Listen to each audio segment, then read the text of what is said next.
Hello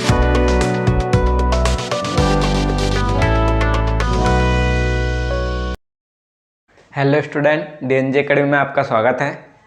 हमने जो इसके पहले जो वीडियो बनाई थी वाक्य पे, उसमें वाक्य की परिभाषा समझी थी और रचना के आधार पे वाक्य के प्रकार देखे थे। ठीक है, तो रचना के आधार पे वाक्य के 3 प्रकार देखे थे। तो हमने उसमें ये देखा था कि उसमें लिखा था रचना, है ना। रचना के आधार पे वाक्य के प्रकार, तो हमने देखा था कि र एक वर्ण हो गया, च एक वर्ण हो गया और न एक वर्ण हो गया। मतलब यहाँ कितने वर्ण हो गए? 3 वर्ण। तो रचना के आधार पे वाक्य कितने प्रकार के? 3 प्रकार के हैं। ठीक है, सरल या साधारण वाक्य, मिश्रित वाक्य और संयुक्त वाक्य। अब देखेंगे अर्थ के आधार पे, है ना। तो यहाँ पे अर्थ लिखा है, तो आपको यही नहीं देखना है कि यहाँ पे 1 वर्ण 2 वर्ण हो गए तो मतलब 2 प्रकार, है ना। इसके कितने प्रकार है? 8 प्रकार है। देखो जो अर्थ है वो किस प्रकार है? 1 प्रकार से 8, ये इस प्रकार से लिखा है, तो सेम मतलब है थोड़ा, है ना। तो इससे आप अर्थ से याद रख सकते हो 8, है ना। तो वाक्य के रचना के आधार पे 3 प्रकार हो गए और अर्थ के आधार पे कितने प्रकार हो गए? 8 प्रकार हो गए। ठीक है, देखें कौन कौन से हैं। तो विधानवाचक वाक्य, निषेधवाचक वाक्य, प्रश्नवाचक वाक्य, आज्ञावाचक वाक्य और इच्छावाचक वाक्य, संदेहवाचक वाक्य, संकेतवाचक और विस्मयादिवाचक वाक्य, है ना। ठीक है, 8 प्रकार हो गया। अब इसको समझेंगे कैसा है। तो विधानवाचक वाक्य, है ना। विधानवाचक में क्या होता है कि जो वाक्य होता है वो सकारात्मक की ओर जाता है ना, मतलब कोई भी क्रिया के सकारात्मक होने के भाव को दर्शाता है। जैसे अशोक रामनगर में रहता है। अब इसमें देखो, इसमें सकारात्मक या फिर कोई क्रिया हो चुकी है वो दर्शा रहा है कि अशोक कहाँ रहता है? रामनगर में रहता है। ठीक है, तो इस प्रकार के वाक्य कौन से वाक्य होंगे? विधानवाचक वाक्य। ठीक है, अब निषेधवाचक वाक्य, तो देखो इसमें निषेध है ना। निषेध, यहाँ पे नि दिख गया मतलब कि नहीं का बोध। ठीक है, जिस वाक्य में नहीं का बोध होगा वह कौन सा वाक्य होगा आपका? निषेधवाचक। जैसे रमेश भोपाल में नहीं रहता, यहाँ पे नहीं आ गया, है ना, मतलब कि ये कौन सा वाक्य होगा आपका? निषेधवाचक वाक्य। ठीक है, अब देखेंगे अगला प्रश्नवाचक वाक्य। अब देखो यहाँ प्रश्न आ गया, मतलब जिस वाक्य में प्रश्न किया जाए, है ना। ठीक है, प्रश्न किया जाए वो क्या होगा? देखो प्रश्न पूछा नहीं जाता है ना, प्रश्न किया जाता है। ठीक है, उत्तर पूछा जाता है। ठीक, तो देखेंगे प्रश्नवाचक वाक्य, क्या तुम स्कूल जाओगे, है ना। यहाँ पे क्या हुआ?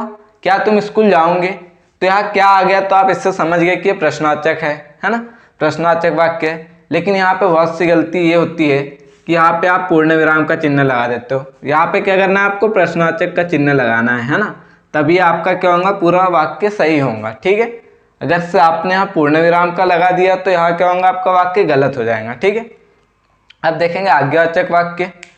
आज्ञावाचक मतलब जिसमें आज्ञा दी जा रही हो, या फिर, है ना, आज्ञा से आप समझ गए। तो देखो जैसे अगर बोला जाए आज तुम बाजार जाओ, मतलब किसी को आज्ञा दी है ना, कि आज तुम बाजार जाओ, तो ये कौन सा वाक्य होगा आपका? आज्ञावाचक वाक्य होगा। इच्छावाचक वाक्य, जिसमें आपकी इच्छा हो, है ना, कि आज मुझे खेलना है या फिर मुझे पढ़ाई करना है या फिर मुझे स्कूल जाना है, तो ये इच्छा हो गई, है ना। ठीक है, तो यहाँ पे या फिर आपकी इच्छा कि तुम सफल हो जाओ, जैसे मैंने किसी के लिए इच्छा की है ना, कि मेरी इच्छा है कि आप सफल हो जाओ। ठीक है, तो ये कौन सा वाक्य होगा आपका? इच्छावाचक वाक्य। संदेहवाचक वाक्य, संदेह से आपको समझ आता है ना, संदेह से कि जिसकी जो क्रिया होती है उसके होने ना होने का क्या हो? जिसका कंफर्म ना हो, है ना, कि ये क्रिया होंगी या फिर ना हो। जैसे शायद राम खाना खाए, अब राम खाना खा भी सकता है नहीं भी खा सकता है, इसलिए क्या लगा दिया यहाँ पे? शायद। ठीक है, या फिर शायद आज बारिश हो। ठीक है, तो ये क्या हो गया? आपके संदेहवाचक वाक्य हो गया। ठीक है, अब देखें संकेतवाचक वाक्य। तो संकेतवाचक में क्या संकेत है? मतलब किसी क्रिया पे क्या किया जाएगा? संकेत किया जाएगा, है ना। जो वाक्य होगा उसमें संकेत होगा। जैसे कल तुम आते तो यह काम हो जाता, है ना, मतलब कोई होगा तो उसे बोल रहे हैं कि अगर कल तुम आ जाते आज के बदले तो वो काम क्या होता? हो जाता। तो यहाँ क्या कर रहे हैं? संकेत किया गया है ना। तो ये कौन सा वाक्य होगा? संकेतवाचक। अब देखेंगे विस्मयादिवाचक वाक्य। ठीक है, अब विस्मयादिवाचक में क्या करना है आपको? याद रखना कि इसका मतलब क्या होता है विस्मयादिवाचक का?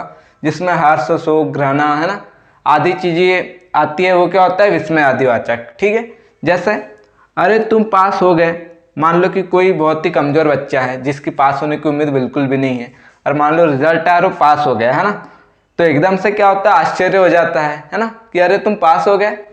इसमें आपको क्या याद रखना है कि विस्मयादिवाचक का चिन्ह लगाना है ना। ठीक है, आपको दो जो वाक्य उसमें मेन खास चीज़ें याद रखना है कि प्रश्नवाचक में आपको प्रश्नवाचक चिन्ह नहीं बोलना है और विस्मयादिवाचक में विस्मयादिवाचक चिन्ह।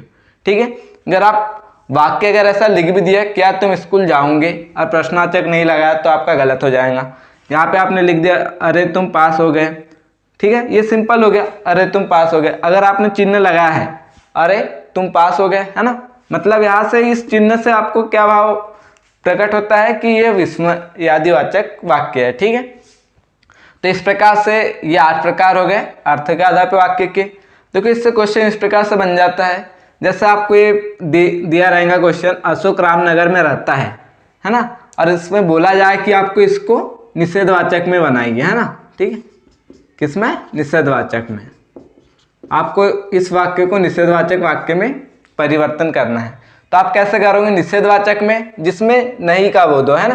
तो ये तो आपका विधानवाचक है, अशोक रामनगर में रहता है, तो आप निषेधवाचक में कैसे बदलोगे?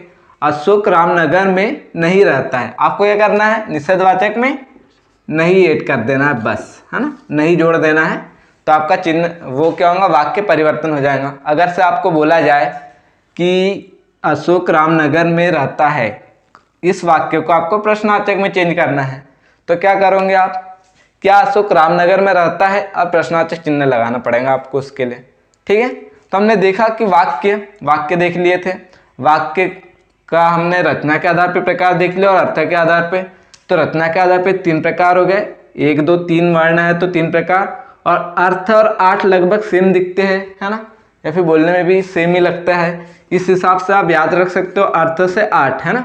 तो वाक्य के अर्थ के आधार पर कितने प्रकार हो गए? 8 प्रकार हो गए, है ना। ठीक है, धन्यवाद।